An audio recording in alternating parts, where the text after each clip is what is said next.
Ndugu wa Tanzania, naitwa Kanali Bernard Masala Mlunga, kaimu mkurugenzi wa habari na uhusiano, Jeshi la Ulinzi la Wananchi wa Tanzania. Jeshi la Ulinzi la Wananchi wa Tanzania linautaarifu umma wa Watanzania kuwa linaendelea kufuatilia kwa karibu na kutathmini hali ya ulinzi na usalama nchini katika kipindi hiki cha kuelekea uchaguzi mkuu unaotarajia kufanyika tarehe 28 na tarehe 29 mwezi Oktoba mwaka 2025 kama ilivyotangazwa na Tume Huru ya Uchaguzi nchini na Tume ya Uchaguzi Zanzibar. Kwa ujumla, Jeshi la Ulinzi la Wananchi wa Tanzania linaridhishwa na hali ya usalama iliyopo nchini katika kipindi hiki ambacho vyama vya siasa vinaendesha kampeni zao kwa kuzingatia matakwa ya kisheria, kuheshimiana na kuvumiliana kunakooneshwa kupitia kwa wagombea wao wa ngazi za urais, ubunge na udiwani.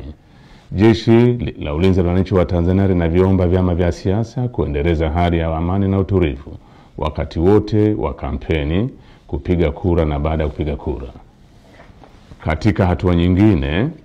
Jeshi la Ulinzi la Wananchi wa Tanzania linalipongeza Jeshi la Polisi na vyombo vingine vya usalama kwa jinsi vinavyoendelea kusimamia hali ya usalama katika kipindi hiki cha kuelekea uchaguzi mkuu.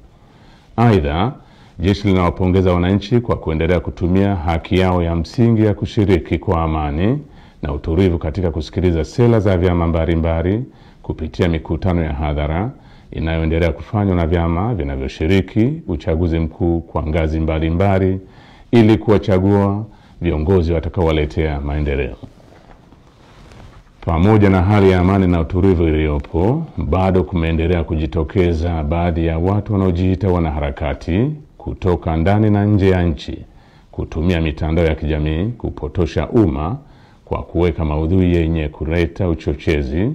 kwa kulihusisha Jeshi la Ulinzi la Wananchi wa Tanzania na siasa ili kutimiza azma yao ya uvunjifu wa amani. Jeshi la Ulinzi la Wananchi wa Tanzania linaomba umma wa Tanzania kupuuza machapisho au taarifa ambazo zimekuwa zikionekana kwenye mitandao ya kijamii. Wananchi wanakumbushwa kuwa taarifa zote zinazorihusu Jeshi la Ulinzi la Wananchi wa Tanzania